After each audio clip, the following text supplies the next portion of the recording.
America రాజకీయ రాజధాని వాషింగ్టన్లో పెను ప్రమాదం తప్పింది.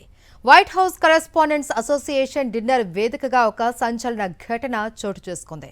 ఈ కార్యక్రమం జరుగుతూ ఉండగానే ఒక సాయుధ వ్యక్తిని భద్రతా దళాలు అదుపులోకి తీసుకున్నాయి. సాక్షాత్తు అధ్యక్షుడు డొనాల్డ్ ట్రంప్ ఈ విషయాన్ని స్వయంగా ధృవీకరించారు. అసలేం జరిగింది? ఆ షూటర్ లక్ష్యం ఎవరు? ఇప్పుడు చూద్దాం.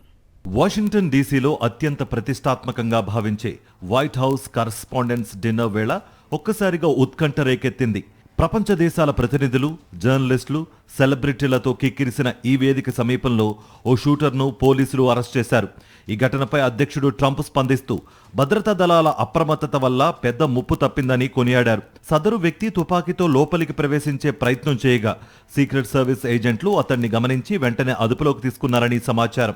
మరోవైపు నిందితుడి వద్ద ప్రాణాంతక ఆయుధాలు ఉన్నట్లుగా భద్రతా వర్గాలు గుర్తించాయి. అమెరికా అధ్యక్షుడితో పాటు కీలక నేతలు హాజరైన ఈ కార్యక్రమంలో ఇలాంటి ఘటన జరగడం అంతర్జాతీయ మీడియాలో సంచలనంగా మారింది.